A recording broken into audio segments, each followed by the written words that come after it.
Go. Alright, I'm here with Maccachren, and we're going to do an overview of these Class 1 trophy truck. How are you doing? My name is Rob Maccachren, and we're standing in front of a Geyser trophy truck that runs in the Best in the Desert series. It's basically based off Ford. It's got a Ford Raptor body.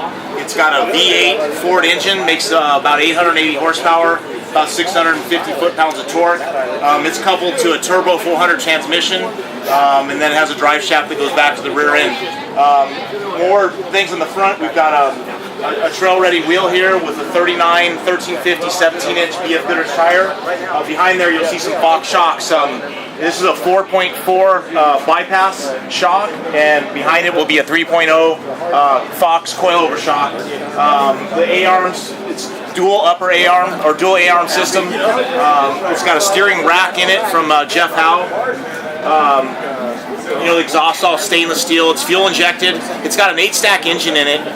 These trucks are capable of going close to 140 miles an hour across a dry lake. It's quite impressive. These trucks, I've been driving for a long time, and I'm actually blown away by what they can do, how fast you can go around the desert. It's a great sight to see. Moving up towards the cab, it's got 2 seats in it, one for the driver, one for the navigator. The navigator has a GPS in front of him, and he'll be able to follow the race course by looking at that and telling me there's a left-hand corner or right-hand corner, things like that. We also, we will wear full safety gear, fire suits, fire shoes, fire gloves, all from Impact and Mastercraft Safety. It has Mastercraft Safety seats in it, seat belts. We also wear an Impact helmet that has fireproof. It has air ducted into the top of the helmet. We're out there racing in the dust, so we like to have fresh air. So we have an air blower that blows fresh air into the helmet, and keeps all the dust out of our faces. Other things that are inside, we have a drinker system where you just push a button and it'll squirt water through a hose into your mouth. There's also intercom in between, so the driver and the co-driver, we can talk to each other, just at will. You just have to talk, just like we're doing now. You just have to, say what you want, and the co-driver can hear to you. We also have, outside communication with our chase crews and pit crews that are all around the race truck. It has a 2-way radio that we can call out to them, get split times, let them know we're coming in the pits, things like that. In the middle of the truck, we move into where the radiators are for cooling the engine. We don't put those in front because you get rocks and dust and mud and everything blowing at the front of the truck. So the radiator and all the coolers for the engine are moved more here into the middle of the truck, so they're kept more out of the elements and everything. They're a lot safer back here. Again, in the back, right behind the panel here, we have the Fox shocks that are on the back, and they're the same size as the front.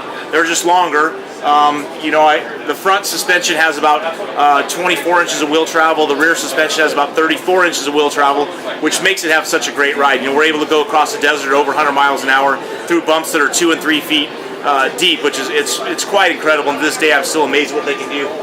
You'll see on the back we have fire extinguishers.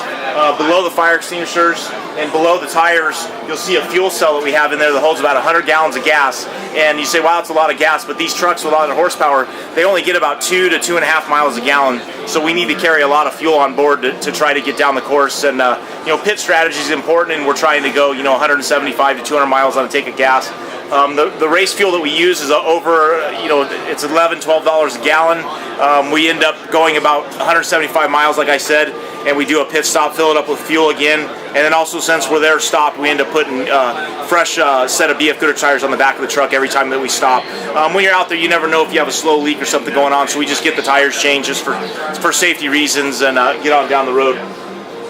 The fuel's poured in the back of the truck.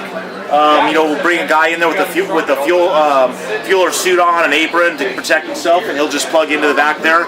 And we have a big tank that's holding about 100 gallons of gas up in the air, and it'll gravity feed into the tank, and we'll dump, typically, 2 to 3 gallons every 3 or 4 seconds. The fuel goes in quite quickly. Typically, we do a fuel stop in about, 45 seconds to a minute. We'll get full of gas and 2 new rear tires. We have also on the wheels, we have bead locks. This is a bead lock ring that helps pinch the tire in between the rim and the bead lock, so it'll keep from spinning. And then if you get a flat tire, the tire will stay on the wheel and help you get down the road a little bit further. You get to your pit or find a good place to pull over and stop.